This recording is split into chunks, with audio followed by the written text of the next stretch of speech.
asked me why I was depressed when I had everything: a house, supportive parents, money, great friends, and I was living in a safe country. I knew that my grandmother was born during war and that her generation had faced so many difficulties.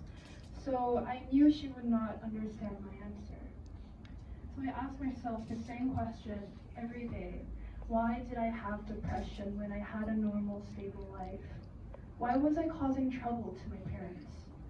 I still haven't found the direct answer yet, but I can tell you what I found during my journey.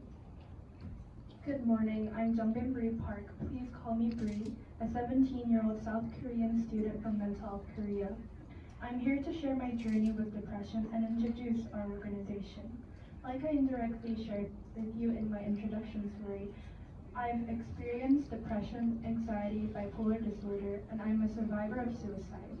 It's actually my first time talking about my experience with people who aren't my doctor or therapist, so it feels weird, but in a good way.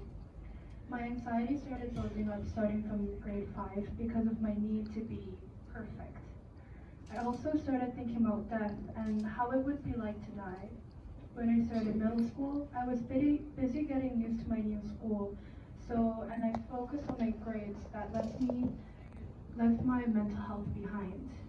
For the next 2.5 years, I couldn't get out of bed, I couldn't stop thoughts in my head, and I couldn't stop trying to kill myself.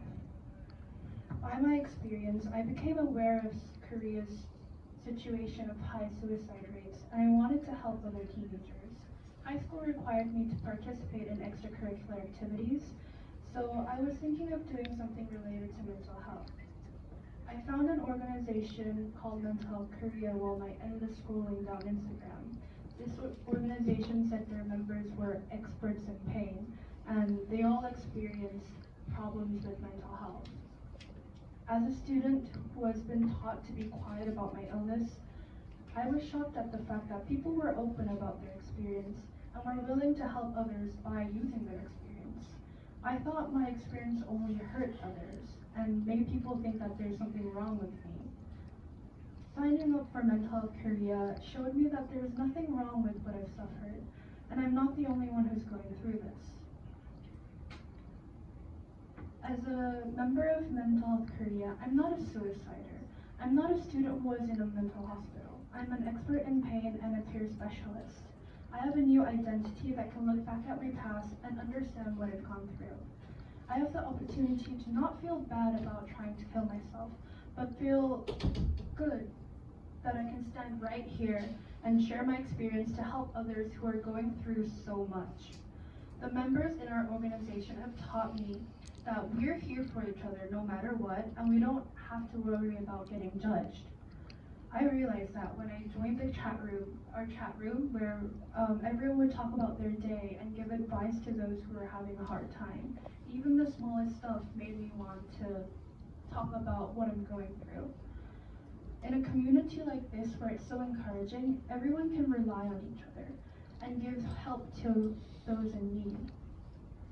Before I came to this community, I didn't know what I was going through. I didn't know anything about social stigma or primary prevention. I didn't even know I was experiencing social stigma until I learned about it from our multiple lessons in Mental Health Korea. Listening to other experiences, learning essential concepts about mental health helped me learn exactly what I'm going through and want to live a better life. I'm also motivated to start projects because our members in our organization have been proposing. I'm also motivated to start projects because the members in our organization have been proposing policies to the First Lady and the Minister of Health and Welfare to make a change in our society. They also collaborated with TikTok to spread awareness about mental health. I also want to break down stereotypes and misconceptions by encouraging others to speak openly about mental health. And I have the opportunity to do so because our organization supports me and helps me. It's an honor to be part of this workshop. Thank you for listening to my story. Thank you so much for sharing with us your very powerful story.